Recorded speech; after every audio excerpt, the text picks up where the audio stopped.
एक बार की बात है, एक गांव में एक औरत अपनी लड़की के साथ झोपड़ी में रहती थी। एक दिन पास के गांव में गणेश जी का मेला लगा। गांव के सभी बच्चे उस मेले में जाने लगे। यह देखकर वह लड़की भी अपनी मां से बोली, मुझे भी उस मेले में जाना है। बेटी की जिद को देखते हुए मां ने बेटी को उस मेले में जाने की अनुमति दे दी।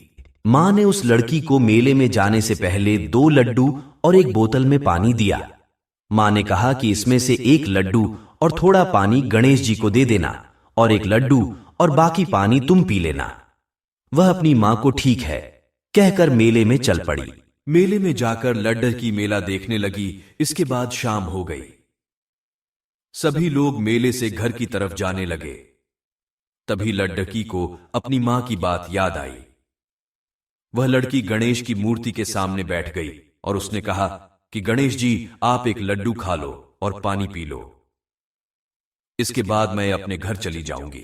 बहुत देर हो गई, लेकिन गणेश भगवान नहीं आए तो वह लड्डकी भी वही बैठी रही। गणेश भगवान ने सोचा, जब तक मैं यह लड्डू और पानी नहीं पीऊंगा तब तक यह अपने घर पर नहीं जाएगी और पहले से ही बहुत देर हो चुकी है। इसलिए गणेश भगवान एक लड्डकी का रूप बनाकर उस लड़की के सामने आ गए। उन्होंने लड़की से एक लड्डू लेकर खा लिया और पानी पी लिया। इसके बाद गणेश भगवान उस लड़की से बोले कि तुमको क्या चाहिए, मांगो। लड़की मन ही मन सोच रही थी कि अब इनसे बड़ा घर मांगू कि धन मांगू या अच्छे कपड़े मांगू। वह यह सोच ही रही थी कि गणेश भगवान को उसके मन की इच्छा का पता चल गया। उन्होंने उस लड़की को कहा कि तुम अपने घर जाओ, तुमने जो सोचा है वह पूरा हो जाएगा। इसके बाद वह लड़की अपने घर चली गई। उसने घर जाकर देखा तो उसने जो भी सोचा था वह सब पूरा हो गया। उसे एक बड़ा घर, धन और कपड़े सब मिल गए। लड्डकी ने अपनी मां को सारी बात बताई। उन्होंने गणेश भगवान की पूजा की और भोग लगाया।